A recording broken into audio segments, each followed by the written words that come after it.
The following is a commercial-free community educational program brought to you by the Ethel and James Flynn Foundation, a Michigan-based private foundation dedicated to improving mental health treatment, and the Detroit Wayne Mental Health Authority, which serves adults and children with serious mental illness, intellectual and developmental disabilities, and substance use disorders.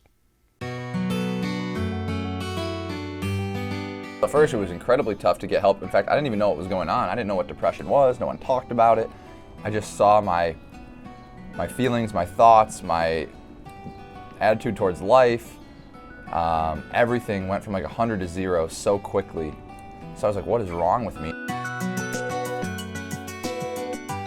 Most of our closest friends didn't know that we struggled with depression. It just wasn't something we discussed with our high school classmates. When I was depressed, I felt very alone and isolated, and I could talk about it with some of my friends, but I had a hard time connecting with people who actually knew what it was like to go through depression. It's about people's well-being. And it's one of those things, people always talk about physical health, but mental health, they go together, and you can't separate them. The more people that speak out about it, the better. It impacts every zip code, every person, every community. So the more people we have speaking about it, the better we'll be. I live with a secret that people can't necessarily see. I'm unsure that you are aware of what I just did. I chose to not give in. I chose to stay above the ground. I fought the monster inside of me and I won. We need to understand that mental illness is part of our overall health needs. You cannot separate the mind from the rest of the body. A mental illness is just as real as heart attack, cancer, high blood pressure. It was hard for me to make friends in the beginning because I was different from other kids and I thought I wouldn't fit in. Most serious mental health problems present themselves by age 24, so this is also an issue for our college campuses. We feel the same, we have the same, everything is the same. It's just everybody's different up there. That's what people don't get. Just because somebody thinks different from you doesn't mean that they're completely different from you. The ages of onset peak between 15 and 24. That's when people go to college, that's when they enter the military, that's when they leave home. Stresses make these things worse. It's never easy. It's never easy to deal with depression, but I knew what my opponent was, and so I knew how to beat it. That's the key to getting better, is being who you are and being loved for that.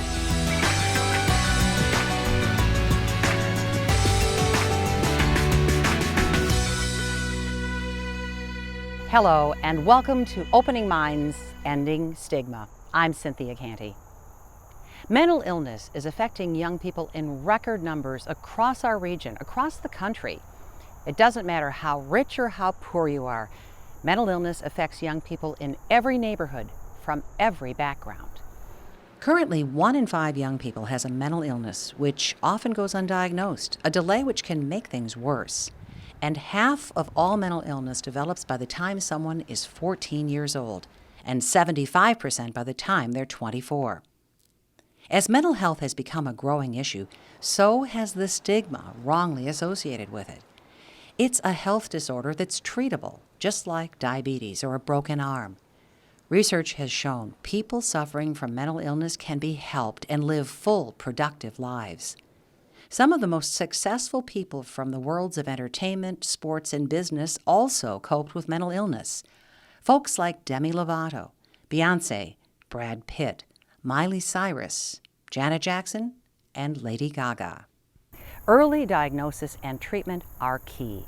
Come along with us now as we introduce you to some young people whose lives have been impacted by mental illness, who are living inspirational lives and working hard to change the conversation about mental illness. Join us now for Opening Minds, Ending Stigma. Mental illness refers to hundreds of disorders that affect one's mood, thinking, and behavior. Examples include depression, schizophrenia, bipolar, anxiety, and substance use disorders, such as alcohol or drug dependence. Everyone gets the blues from time to time. Maybe it's a problem at school or something with the family or friends. It's when symptoms don't go away or become worse and affect one's ability to function that things become more serious and it's time to get help. There are a lot of myths about anxiety and depression in young people, but the reality is that feeling sad, irritable, or anxious most of the time is not a normal part of adolescence. Dr. John Graydon is the executive director of the University of Michigan Comprehensive Depression Center. It's at the forefront of research to detect depression and bipolar disorders earlier and treat them more effectively. The ages of onset peak between 15 and 24. That's when people go to college, that's when they enter the military, that's when they leave home. Stresses make these things worse. When you see them in the early stages, unless they really present with severity, you've got to kind of decipher it out. And there are ways to do that, and clinicians are getting better at it. Andrea Cole is the executive director and CEO of the Ethel and James Flynn Foundation. She's raising awareness about mental health disorders through her work, including the role parents and caregivers can play in diagnosis and recovery. As parents, we do have to do a better job in paying attention to our young people, recognizing symptoms, whether it's moodiness or sadness, wanting to self-harm. If there's some at-risk behavior that raises a red flag for us, we have to go and seek help for our child, reaching out to a primary care doctor, talking to mental health providers so that we're getting help for them much sooner and not just writing this off as typical teenage behavior. Encouraging people to learn about mental illness, end the stigma, and get treatment is a cause leaders around the world are getting behind. Count Kate Middleton, the Duchess of Cambridge. She's calling upon parents to speak with their children who may be dealing with mental health issues. She created a video on YouTube for Place to Be. It's a charity helping young people facing challenges and the bullying that sometimes affects people with mental illness. The stigma around mental health means that many children do not get the help that they so badly need. This needs to change. We need to help young people and their parents understand that it's not a sign of weakness to ask for help.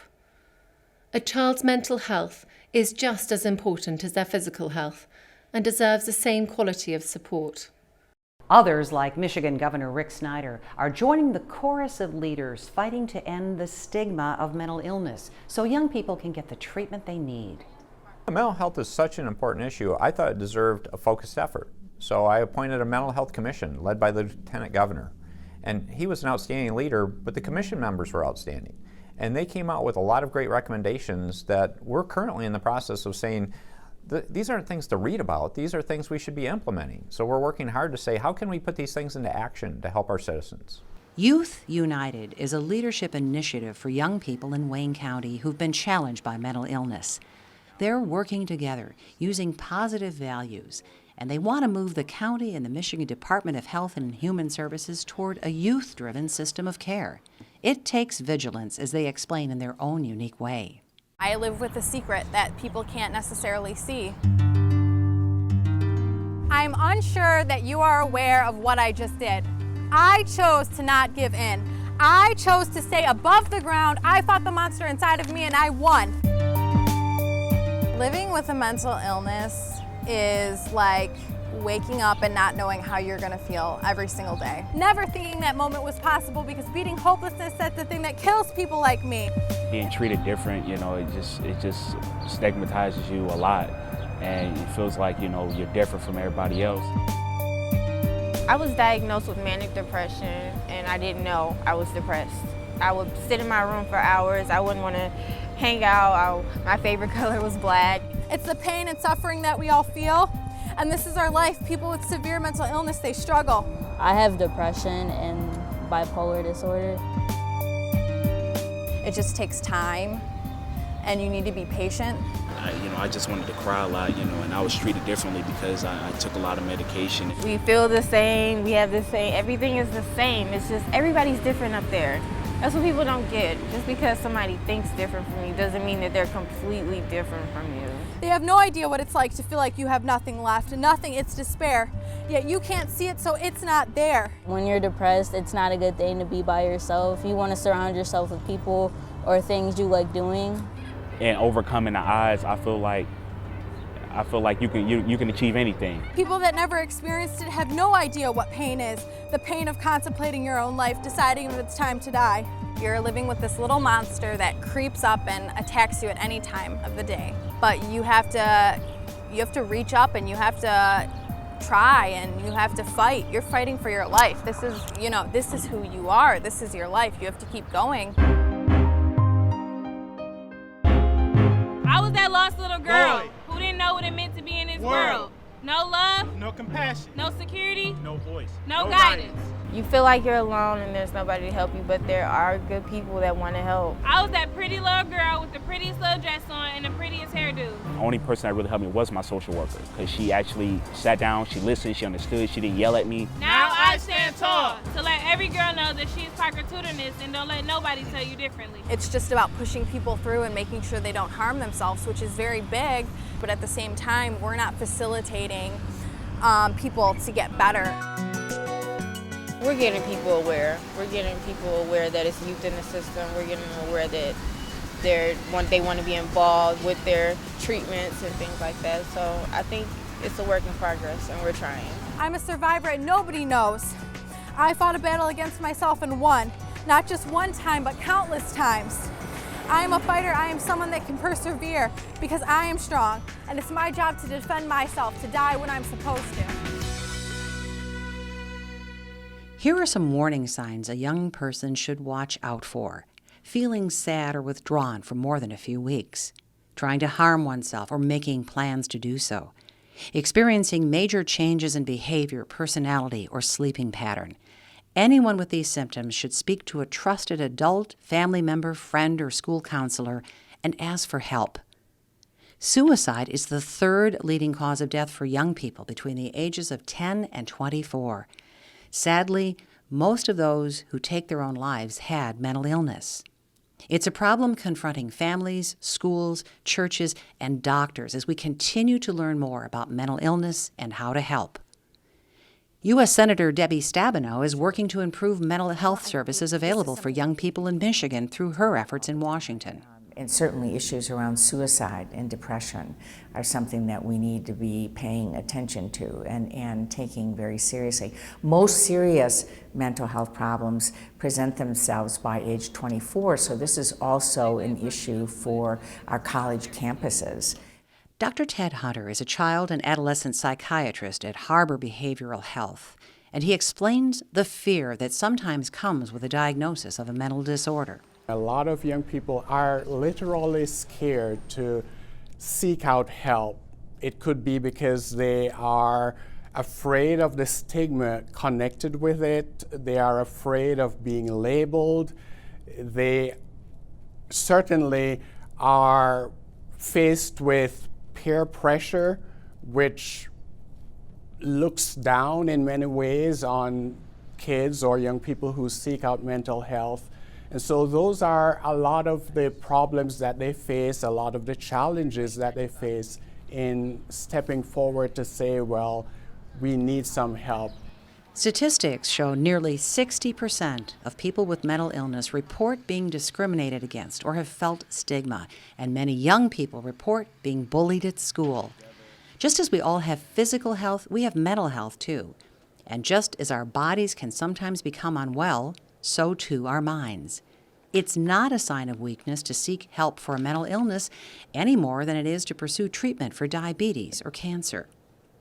Tom Watkins has been a lifelong advocate for enhancing quality care for persons with mental illness.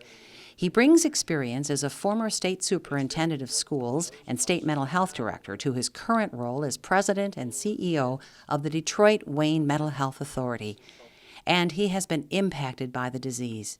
Tom Watkins had 2 brothers who lost their battles with depression through suicide. He truly understands the importance of getting early treatment. If we can capture it early, if we can get a proper diagnosis, treatment, recovery is possible. And we need to make sure that people know how to access the public mental health system. If you need help, don't try to go it alone. Don't try to pull yourself up by your own bootstraps. We need to wrap our arms, particularly around our children, and assure that they get the help and support that they need. Parents and caregivers play a vital role in recognizing early signs of mental illness in a young person. Tips for them include being attentive, paying attention to your child's sudden behavior or mood swings.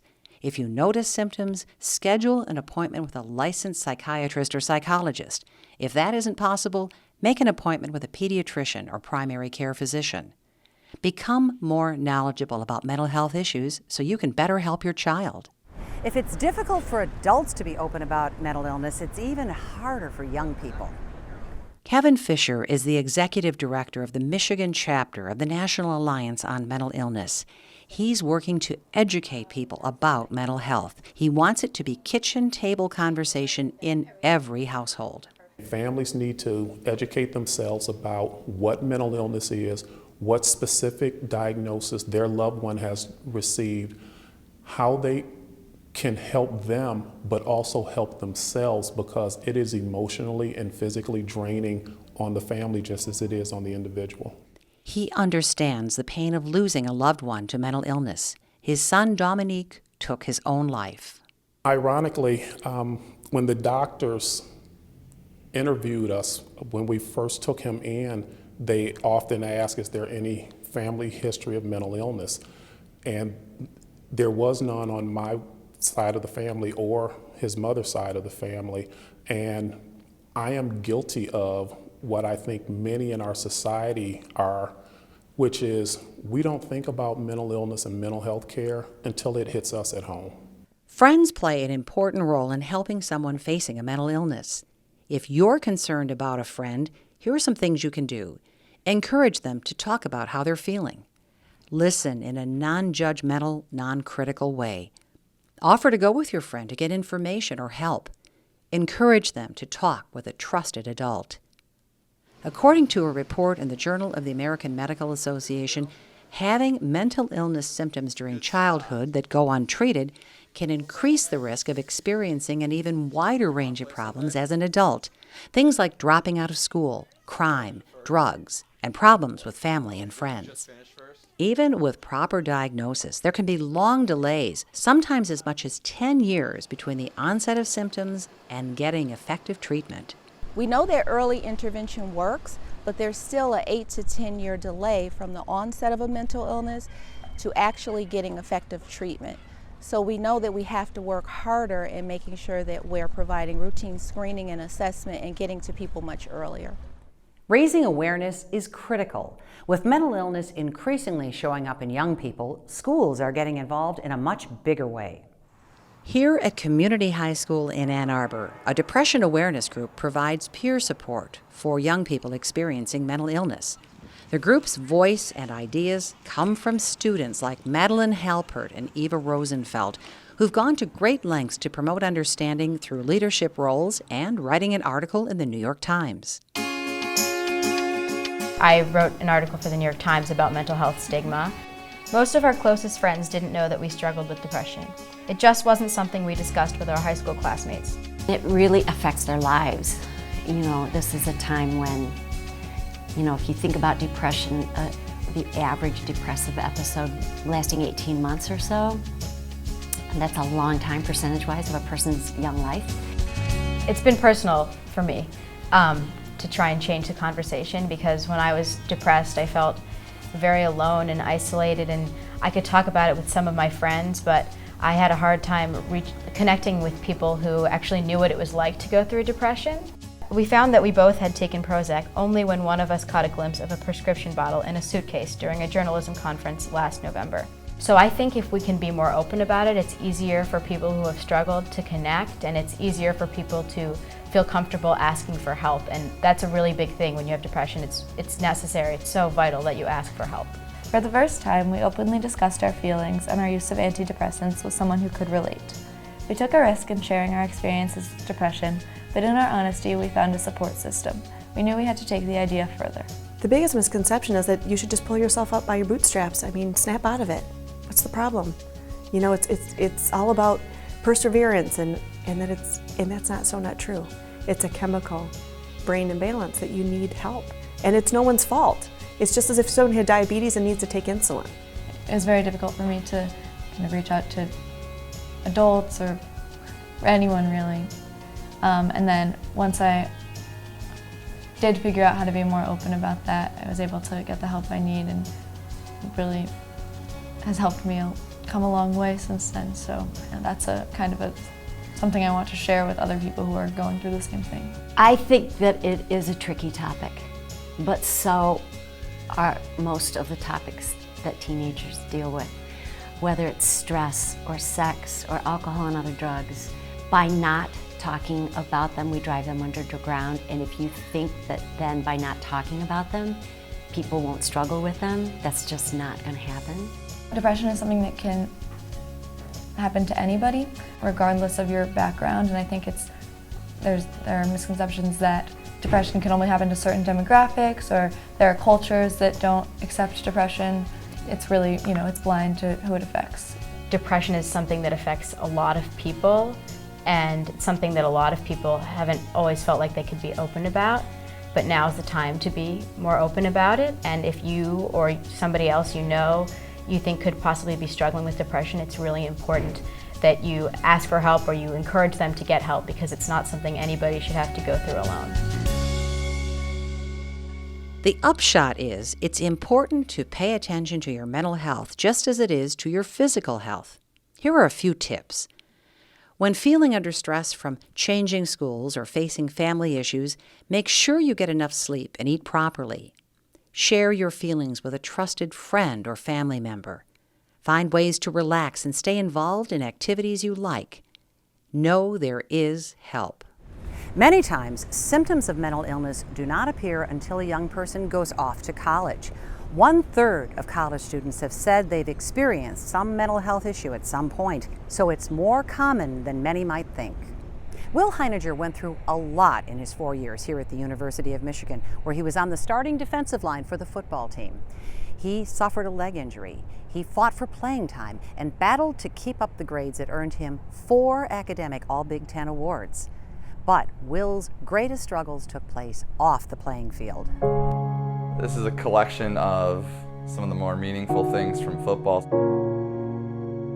Success is a peace of mind, which is a direct result of self-satisfaction in knowing you made the effort to become the best of which you are capable.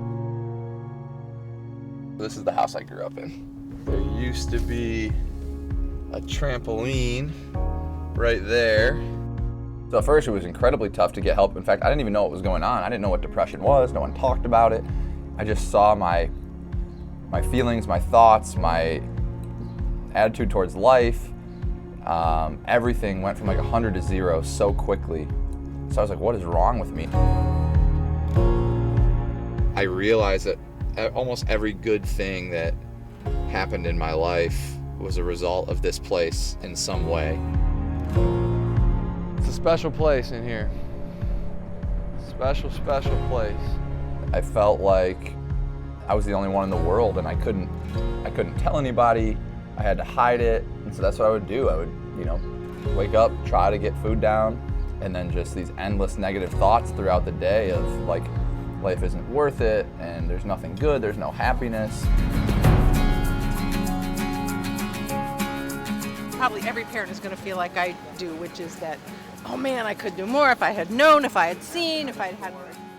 And then I would come home and just up the road there and bawl my eyes out to my mom, who was the only person that I told and felt like I could just show how I was feeling at that time. To have her just be there and that I could be myself in front of her and say how down I was feeling, and her to just say that she knew she didn't understand it fully. No one did, but she was trying to, and that she also was with me, and that she just reminded me over and over and over, I promise you, you will get better.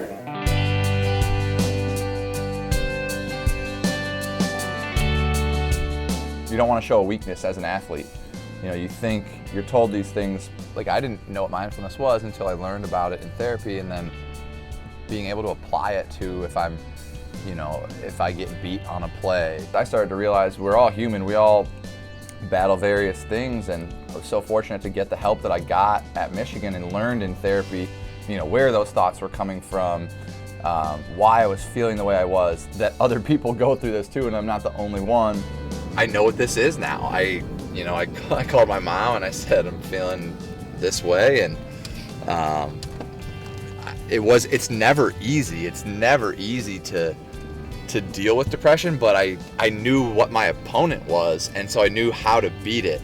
That's the key to getting better, is being who you are and being loved for that. And whether you go through depression or cancer or diabetes, that doesn't change your value as a person. I want to get that message out because there's so many brilliant people in the world who could cure cancer or, you know, have some breakthrough that really benefits society, but that same person could be so affected by a mental illness that they can't get out of bed and can't get the motivation to even start thinking about that.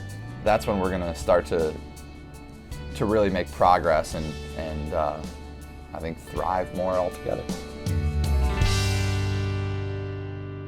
Will is now 26 years old. He's returned to U of M to start a new program to help raise awareness, promote help seeking, and reduce the stigma related to mental illness.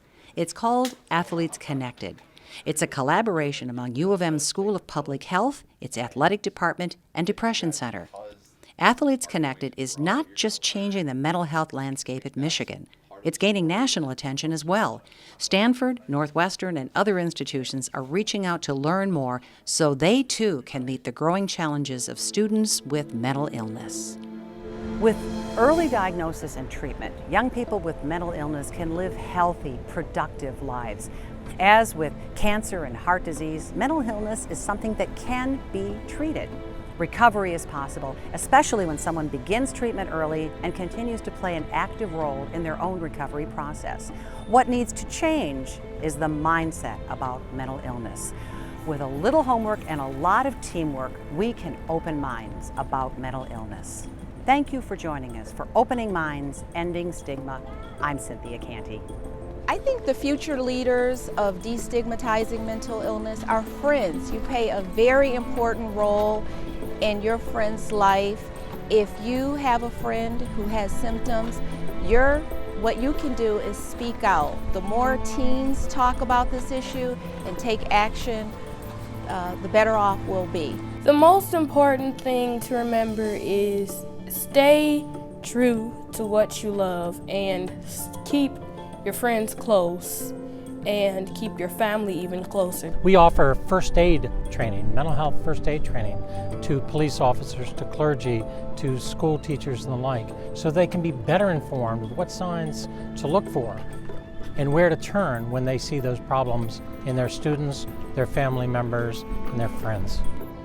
I understood this is something serious and that I'm working on and that I have help to work on and that I have no shame, and it was awesome to see myself getting better. I felt more alive. If we can be very intentional about that, not to just leave it to chance, but to be very intentional about pushing this conversation, expanding this conversation all the way around the calendar and throughout all of our communities, that we'll see pretty amazing outcomes and the world will be better for it.